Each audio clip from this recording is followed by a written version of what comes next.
ಜಿಂದಾಬಾದ್ ಜಟಾಪಟಿ ನಡುವೆ ಇವತ್ತು ಕೂಡ ವಿಧಾನಸಭೆ ಮತ್ತು ವಿಧಾನ ಪರಿಷತ್ನಲ್ಲಿ ಇದೇ ವಿಚಾರ ದೊಡ್ಡ ಮಟ್ಟದ ಚರ್ಚೆಗೆ ಕಾರಣ ಆಯಿತು. ಪ್ರಮುಖವಾಗಿ ಮುಖ್ಯಮಂತ್ರಿ ಇವತ್ತು ಬಜೆಟ್ನ ಮೇಲೆ ಉತ್ತರ ಕೊಡೋ ಸಂದರ್ಭದಲ್ಲಿ ವಿಪಕ್ಷ ಬಿಜೆಪಿ ಮತ್ತು ಜೆಡಿಎಸ್ನ ಸದಸ್ಯರು ಸದನದ ಬಾವಿಗಿಳಿದು ಪ್ರತಿಭಟನೆ ಮಾಡಿದರು.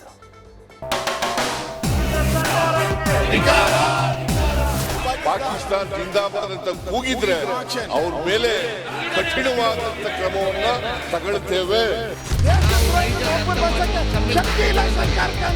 ಶ್ರೀರಾಮ್ ಶ್ರೀರಾಮ್ ನಾವು ಶ್ರೀರಾಮ್ ನಮ್ಮ ಊರಿನಲ್ಲಿ 2 ರಾಮನ ಕಳಿಸಿದ್ದೀವಿ. ನಾನು ಶ್ರೀರಾಮ ಭಕ್ತಲ್ವ, ನನ್ನ ಹೆಸರಿನಲ್ಲೇ ರಾಮ ಇದೆ. ಜೈ ಜೈ ಸೀತಾರಾಮ್, ಜೈ ಜೈ ಸೀತಾರಾಮ್.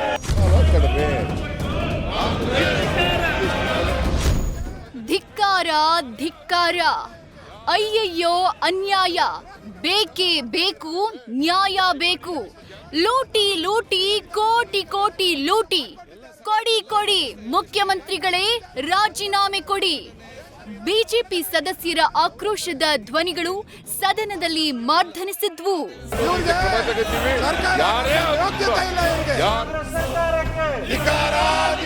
ಅದರಲ್ಲಿ ಮಾನ್ಯ ಕೂಡ ಇರಲಿಲ್ಲ. ವಿಧಾನಸಭೆ ಕಲಾಪದಲ್ಲಿ ಘೋಷಣೆ ಘರ್ಷಣೆ.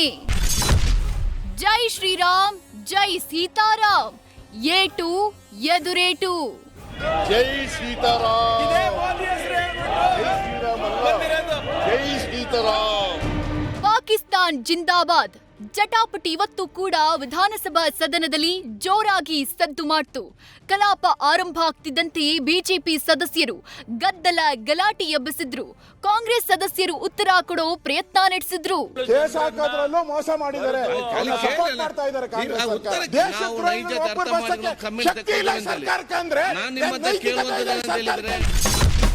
ಬಜೆಟ್ ಮೇಲಿನ ಚರ್ಚೆಯಲ್ಲಿ ಸಿಎಂ ಸಿದ್ದರಾಮಯ್ಯ ಉತ್ತರ. ಬಿಜೆಪಿ ಗಲಾಟೆ ಗದ್ದಲದ ನಡುವೆಯೇ ಸಿದ್ದರಾಮಯ್ಯ ಮಾತು. ದೇಶಭಕ್ತಿ ಬಗ್ಗೆ ಇವರಿಗಿಂತ 100 ಪಾಲು ಜಾಸ್ತಿ. ಬಜೆಟ್ ಮೇಲಿನ ಚರ್ಚೆಯಲ್ಲಿ ಸಿಎಂ ಸಿದ್ದರಾಮಯ್ಯ ಮಾತಿನ ನಡುವೆ ಬಿಜೆಪಿ ಸದಸ್ಯರ ಗದ್ದಲ ಗಲಾಟೆ ಮತ್ತಷ್ಟು ಜೋರಾಯಿತು. ತನಿಖೆ ನಡೆಯುತ್ತಿದ್ದು ಎಫ್ಎಸ್ಎಲ್ ವರದಿ ಬಂದ ಕೂಡಲೇ ಕ್ರಮ ವಹಿಸ್ತೀವಿ ಅಂತ ಸಿಎಂ ಸ್ಪಷ್ಟನೆ ಕೊಟ್ಟರು. ಬಿಜೆಪಿ ಸದಸ್ಯರು ಸದನದ ಬಾವಿಗಿಳಿದು ಪ್ರತಿಭಟನೆ ನಡೆಸಿ ಧಿಕ್ಕಾರ ಕೂಗಿದ್ರು. ಪಾಕಿಸ್ತಾನ ಜಿಂದಾಬಾದ್ ಅಂತ ಕೂಗಿದ್ರೆ ಅವ್ರ ಮೇಲೆ ಕಠಿಣವಾದಂತ ಕ್ರಮವನ್ನ ತಗೊಳ್ತೇವೆ. ಅದ್ರ ಬಗ್ಗೆ ಹಿಂದೆ ಹೋಗಲ್ಲ. ಎಫ್ಎಸ್ಎಲ್ ರಿಪೋರ್ಟ್ ಬರೋವರಿಗೆ ನಾವು ಸುಮ್ಮನೆ ಕೂತಿಲ್ಲ. Investigation is going on. 7 ಜನ ಕರೆದು ವಿಚಾರಣೆ ಮಾಡಿದೀವಿ, ಇದು ನಡೀತಾ ಇದೆ.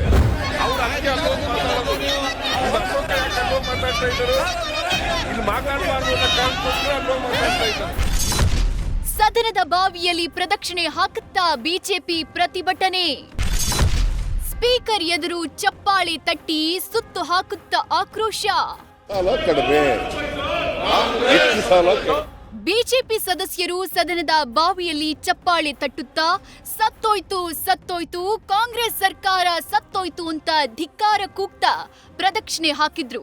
ಈ ವೇಳೆ ಸಿಎಂ ಸಿದ್ದರಾಮಯ್ಯ ಶಾಸಕ ಅರವಿಂದ್ ಬೆಲ್ಲದ್ರನ್ನ ನೋಡಿ ನೀವು ಹೀಗೆ ಭಜನೆ ಮಾಡ್ಕೊಂಡೇ ಇರಬೇಕು ಅಂತ ಕಾಲೆಳೆದ್ರು. ನಮ್ಮ 15ನೇ ಬಜೆಟ್, ಸಿದ್ದರಾಮಯ್ಯ 15ನೇ ಬಜೆಟ್, ನೀವು ಹೀಗೆ ಭಜನೆ ಮಾಡ್ಕೊಂಡೇ ಇರಬೇಕು ಅಷ್ಟೇ, ಭಜನೆ ಮಾಡ್ಕೊಂಡೇ ಇರಬೇಕು. ಬಿಜೆಪಿಯ ಜೈ ಶ್ರೀರಾಮ್ ಘೋಷಣೆಗೆ ಸಿಎಂ ಜೈ ಸೀತಾರಾಮ್ ಘೋಷಣೆ. ಜೈ ಸೀತಾರಾಮ್, ಮೋದಿ ಮೋದಿ ಜೈ ಜೈ ಶ್ರೀರಾಮ್ ಅಂತ ಜೈಕಾರ ಕೂಗಿದ ಬಿಜೆಪಿ ಸದಸ್ಯರ ವಿರುದ್ಧ ಜೈ ಸೀತಾರಾಮ್ ಘೋಷಣೆ ಕೂಗುತ್ತಾ ಸಿಎಂ ಸಿದ್ದರಾಮಯ್ಯ ತಿರುಗೇಟು ಕೊಟ್ರು. ಜೈ ಜೈ ಸೀತಾರಾಮ್, ಜೈ ಜೈ ಸೀತಾರಾಮ್, ಜೈ ಜೈ ಸೀತಾರಾಮ್. ಏನು ಬುದ್ಧಿನೂ ಇಲ್ಲ, ತಲೆಯಲ್ಲಿ ಮಿದುಳಿಲ್ಲ, ಖಾಲಿ ಆಗಿರೋದು ಏನಪ್ಪಾ ಅಂದ್ರೆ ಮಿದುಳೇ ಇಲ್ಲ ಇವರಿಗೆ. ಅನುದಾನ ತಾರತಮ್ಯದ ಬಗ್ಗೆ ಸಮರ್ಥನೆ ಮಾಡ್ಕೊಳ್ತಾರಲ್ಲ, ಅವ್ರಿಗೆ ನಾಚಿಕೆ ಆಗಲ್ವಾ? 7 ಕೋಟಿ ಜನರಿಗೆ ದ್ರೋಹ ಮಾಡಿದ್ದಾರೆ ಅಂತ ಸಿಎಂ ಸಿದ್ದರಾಮಯ್ಯ ಕಿಡಿಕಾರಿದ್ರು. ಸಿಎಂ ವಿರುದ್ಧ ಆಕ್ರೋಶ ವ್ಯಕ್ತಪಡಿಸಿದ ಬಿಜೆಪಿ ಸದಸ್ಯರು ಘೋಷಣೆ ಕೂಗುತ್ತಲೇ ಸಭಾತ್ಯಾಗ ಮಾಡಿದ್ರು.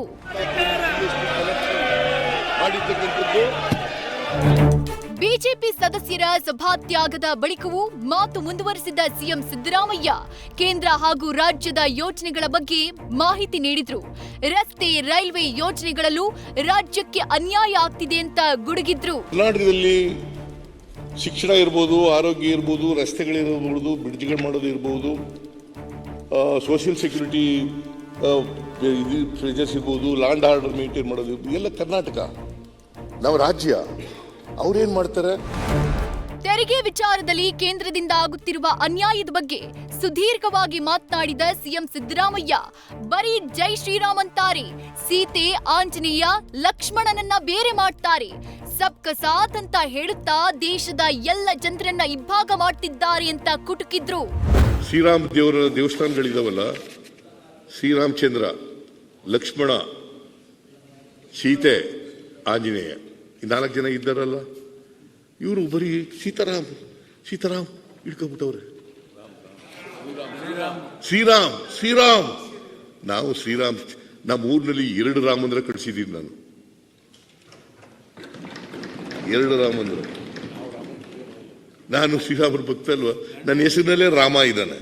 ಅಣ್ಣ ತಮ್ಮದಿರದೇ ಬೇರೆ ಮಾಡ್ಬೋದು. ಒಟ್ಟಾರೆ ಕೊನೆಯ ದಿನದ ಸದನ ಜಿಂದಾಬಾದ್ ಜಟಾಪಟಿಯಲ್ಲಿ ಬಹುತೇಕ ಅಂತ್ಯ ಆಯ್ತು. ಇಂಟ್ರೆಸ್ಟಿಂಗ್ ಅಂದ್ರೆ ಬಿಜೆಪಿ ಸದಸ್ಯರ ಅನುಪಸ್ಥಿತಿಯಲ್ಲಿ ಕೆಲವು ಪ್ರಸ್ತಾವನೆಗಳಿಗೆ ಅನುಮೋದನೆ ಪಡೆಯಲಾಯಿತು. ಬರ ಸೇರಿ ಇನ್ನಿತರ ವಿಷಯಗಳ ಕುರಿತು ಚರ್ಚೆಯಲ್ಲಿ ಕಲಾಪ ಅಂತ್ಯ ಆಯಿತು. Harish Kakol, political bureau, News First. News First ನಿರ್ಭೀತಿಯಿಂದ ನಿಮ್ಮ ಪರವಾಗಿ.